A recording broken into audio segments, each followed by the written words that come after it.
खिलाड़ी पहले भी अगर आप देखें, जैसे मैंने कहा कि अगर मैच के बाद जैसे युवराज या विराट आपको शोएब मलिक के साथ दिखे थे, उससे पहले भी होता है। आई थिंक इससे बड़ा कॉम्प्लीमेंट क्या हो सकता है कि जब आपकी टीम 2006 में वहां पर गई थी, और पाकिस्तान की टीम भाई 2006 में लड़ाकी टीम थी, जिससे कम नहीं थी। बिल्कुल। उनके प्रेसिडेंट परवेज मुशर्रफ ने जब प्रेजेंटेशन में जाके एमएस धोनी के बारे में बोला, अच्छा एमएस धोनी को तब क्रिकेट खेलते 14 महीने हुए थे, और लाहौर वाला वो गजाफी स्टेडियम का मैच, आई वाज देयर, जहां पर उन्होंने ये बोला कि Dhoni we love you, don't cut your hair. I think इससे बड़ी बात क्या हो सकती थी उस वक्त तो। बट वो थोड़ा सा ना माहौल, वो 2004 से लेके 7 तक का जो माहौल था, हम बहुत खेले एक दूसरे के अगेंस्ट और अच्छी क्रिकेट खेले, टफ क्रिकेट खेले। वो इंडिया में आके आपको वनडे सीरीज हरा कर गए थे, बैंगलोर टेस्ट मैच हरा कर गए, सीरीज बराबर करके गए। लेकिन उस टाइम पे क्रिकेट इतनी ज्यादा थी और प्लेयर इतने बड़े थे कि आपको ना क्वालिटी क्रिकेट देखने को मिलती थी। अब क्या हुआ है कि अरसे बाद ऐसा एक बार फिर हुआ है। अभी देखिए, ये तो पाकिस्तान भी इस बात को समझता है, वो नीचे लगे हुए, लेकिन अब अरसे बाद ऐसा हुआ है कि वो एक ऐसा कप्तान आया जो शायद पाकिस्तान में, जिसको बहुत क्रिटिसिज्म का सामना करना पड़ता है, लेकिन हम लोग तो भाई उनको देखते हैं।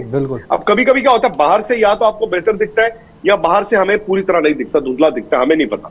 लेकिन अब उनकी टीम बन रही है भाई। हारिस रऊफ आप देख रहे हैं ना, आज आप शाहिनशाह अफरीदी की बात करते हैं, शादाब गुड लेग स्पिनर। अब नवाज की मैंने भी ट्वीट किया भाई, नवाज मेक और ब्रेक प्लेयर है उनकी टीम। तो अब हम उन प्लेयरों के बारे में जानना शुरू हुए हैं, उनको देख रहे हैं। रिजवान, बाबर, ये प्लेयर्स कम नहीं है, लेकिन अगेन जब ये मैदान पर आएंगे, अच्छी बात क्या है कि आई थिंक दोनों टीमों ना अब दे हैव एडजस्टेड टू जो मॉडर्न डे क्रिकेट होती है। मॉडर्न डे क्रिकेट में कहां ये लड़ाई मार कुटाई है। सो वो आप यू ट्राई टू बी, मैं क्या बोलूं, मतलब आप लिबर्टी भी नहीं लेते वो लड़ने की। भाई जब आपकी ज्यादा बेहतर दोस्ती होती है ना शोएब अख्तर हरभजन सिंह की, तो मैदान पर लड़ाई हो जाती है। बिल्कुल, वो तो दोस्ती ही होती थी ना, दोस्ती ही लड़ाई हो जाती थी। अब शायद ये एक हुआ है 2-3 साल में, क्योंकि बहुत ज्यादा फेमिलियरिटी नहीं थी, तो वहां पर शायद इतनी लड़ाइयां नहीं होती थी एक दूसरे के लिए लिंक तारीफ के। एक चीज मैंने नहीं देखी है दोनों टीमों से, किसी एक प्लेयर ने दूसरी टीम के बारे में कोई अपशब्द कहा हो। अभी भी अगर आप देखें दोनों टीमों के प्लेयर, आज बाबर का मैं आप जैसे बताया, उनका जन्मदिन भी आज बाय द वे सेलिब्रेट हुआ, और जिस तरह उनके लिए केक मंगाया गया, रोहित शर्मा ने जैसे तस्वीरें आपने स्पोर्ट्स केक मंगाया नहीं, ये एरन फिंच खुद लेकर आए थे, वही मतलब केक। हाँ बिल्कुल। तो मैं वही कह रहा हूं कि भाई आज बाबर आजम को दुनिया रिकॉग्नाइज करती है। बिल्कुल। और ये अरसे बाद ऐसा आया है जब उनके पास यूनुस खान थे, मिसबा थे, शोएब मलिक थे, मोहम्मद हफीज थे, मतलब कुछ साल पहले तक ये लास्ट उनकी शायद गोल्डन जनरेशन थी। उसके बाद एक स्लंप आया, अब फिर बाबर आजम एक निकल के आए ना, कि एक ऐसा खिलाड़ी जिसकी तूती दुनिया में बोलती है। वो रोहित शर्मा भी रिस्पेक्ट करते हैं, वो विराट कोहली भी रिस्पेक्ट करते हैं।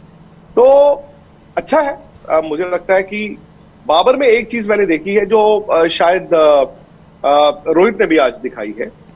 आई think both are good ambassadors for their country.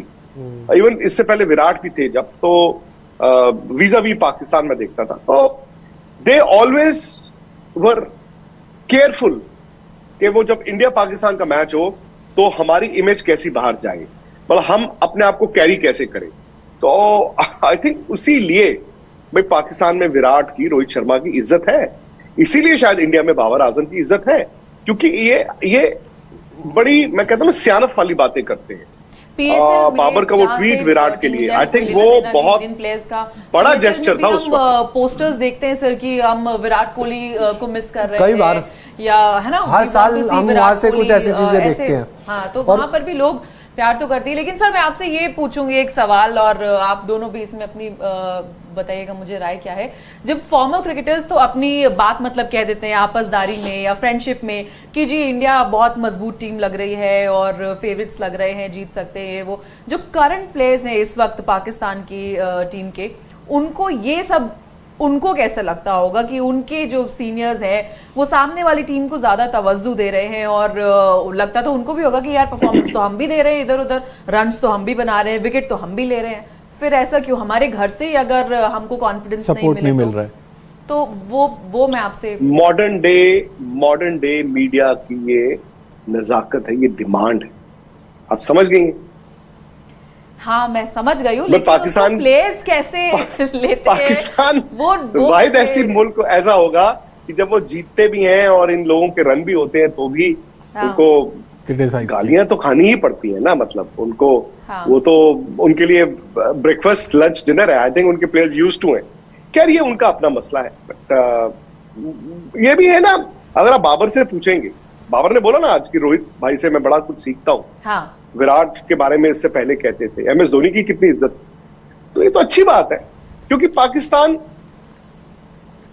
काफी अरसे बाद राशिका वो हाईवे पे आया है। और इंडिया बिल्कुल भले ही मतलब इंडिया पाकिस्तान पहले हाईवे राज करता था, इंडिया उनसे डरता था, फिर पिछले 20-22 साल में इंडिया उस हाईवे पे डल गया and with the passage of time जैसे प्लेयर कम होते गए पाकिस्तान हाईवे से बाईपास चला गया। अब वो हाईवे पे आए हैं, इंडिया आगे है, इंडिया के पास वो लीड है, इंडिया उस हाईवे पे बहुत आगे चल रहा है, बट पाकिस्तान ने उस सफर का आगाज किया है। और ये मुझे बाबर की, जो मैं 2-3 साल से ना सिर्फ उनकी क्रिकेट की बात करता हूं या कप्तानी की बात करता हूं, जो जिस तरह से उन्होंने अपने आप को कैरी किया, मैं उस लिहाज से देखूं, आई थिंक वो इस बात को समझते हैं कि ये जर्नी है। और जैसे कुछ लोग क्रेडिट करते हैं कि सौरव गांगुली जब कप्तान बने थे तो पाकिस्तान से भी आवाज आती है ना, सौरव गांगुली जब कप्तान बने उन्होंने लड़ना सिखाया। आई थिंक अब मौजूदा कॉन्टेक्स्ट में बाबर आजम वो कप्तान है, वो खिलाड़ी है, वो शख्स है जो पाकिस्तान की क्रिकेट को चला रहे हैं। और इस हाईवे पर पाकिस्तान इंडिया से पीछे है, कब पास आएगा, अगर आगे जाएगा तो उसमें हाथ बाबर आजम का हो।